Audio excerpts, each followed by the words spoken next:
What's up, guys? Welcome to Talking Pigskin Week 10 edition. I know I'm a couple of days late. Sorry, had a lot of things going on this week. Couldn't get the video out on time.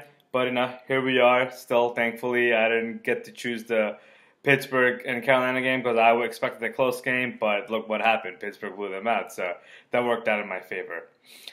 Before we jump into the picks, real quick on the Jets from last week. I expected they would go take care of Brock Osweiler in Miami.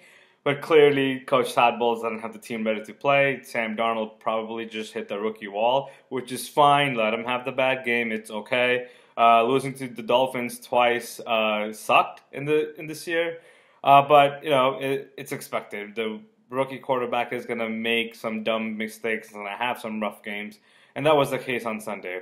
Not scoring, and the receivers aren't helping him out either. So can't really put the whole game on Darnold's shoulder, but you have to question Bowles and his coaching mechanism in game because he just can't make any adjustments whatsoever. So not sure how that bodes well for him for the rest of the season. It's only time will tell, but do I expect him to come back next year? Not really. So we'll see. I went 4-1 last week. Of course, the Jets had to ruin my pick, but it's okay. The last 3 weeks I've been on a pretty good roll, 5-0, 5-0, and 4-1. So let's hope to keep this streak going. So let's jump into Week 10 picks, and the first game we have is the New York Jets hosting the Buffalo Bills, where the Jets are 7.5-point favorite.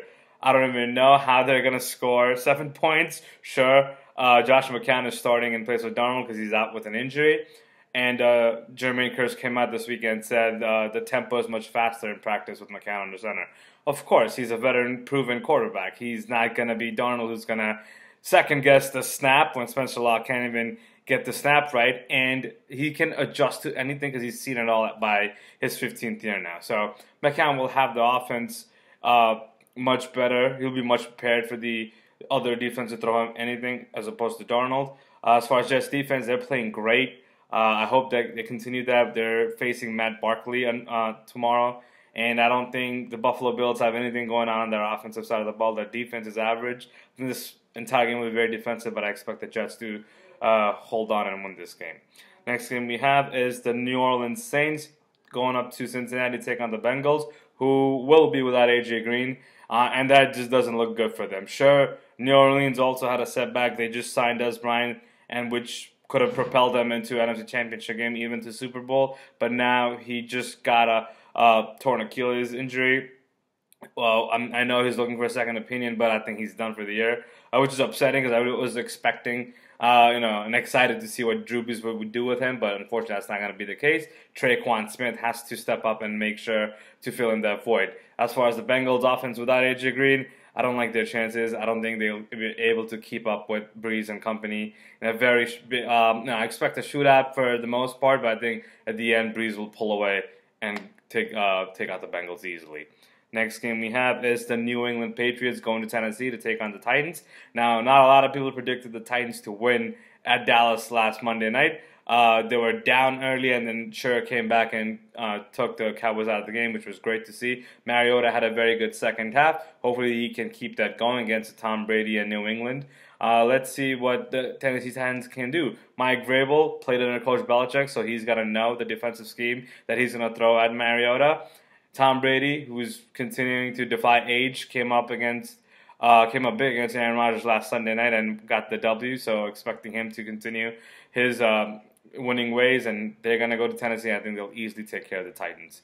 Moving on to the 4 o'clock games, we have one good game. We have the Seattle Seahawks traveling to LA to take on the Rams. We're coming off their first loss. I did predict that correctly. They were going to lose at the Saints. The Seahawks hung around against the Chargers last week, but just couldn't finish the game. Russell Wilson had a pretty good game. Only if at the end the receiver caught the ball, we probably would have had overtime there. But going to LA, where they're coming off their first loss, is going to be tough. I think Jared Goff and company will be ready to go, and I think they will try to forget that loss as fast as possible. Marcus Peters has been hearing getting a lot of backlash. I'm pretty sure he's going to have the Seattle receivers in check for most of the game. But as for Rams offense, there's nothing to worry about. They're fine. Rams defense needs to tighten up a little bit.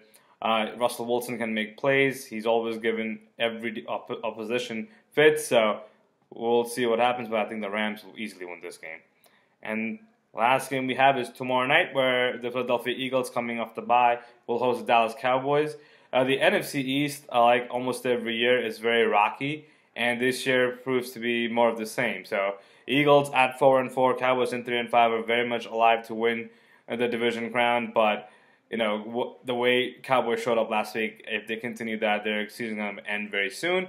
It's a must-win game for them with Amari Cooper and Ezekiel Elliott. Dak Prescott has got to make plays. He can't be getting so many passes every week. So let's see how that goes. Eagles coming off the bye week. I hope they have everything together now. They've been off to a very poor start, but I think the bye week helped them. I think Wentz will be ready to go. So will that defense.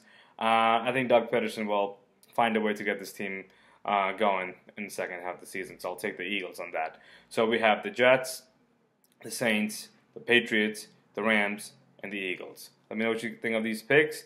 Hopefully I'll get you the video on time next week for Week 11 picks. But until then, good night.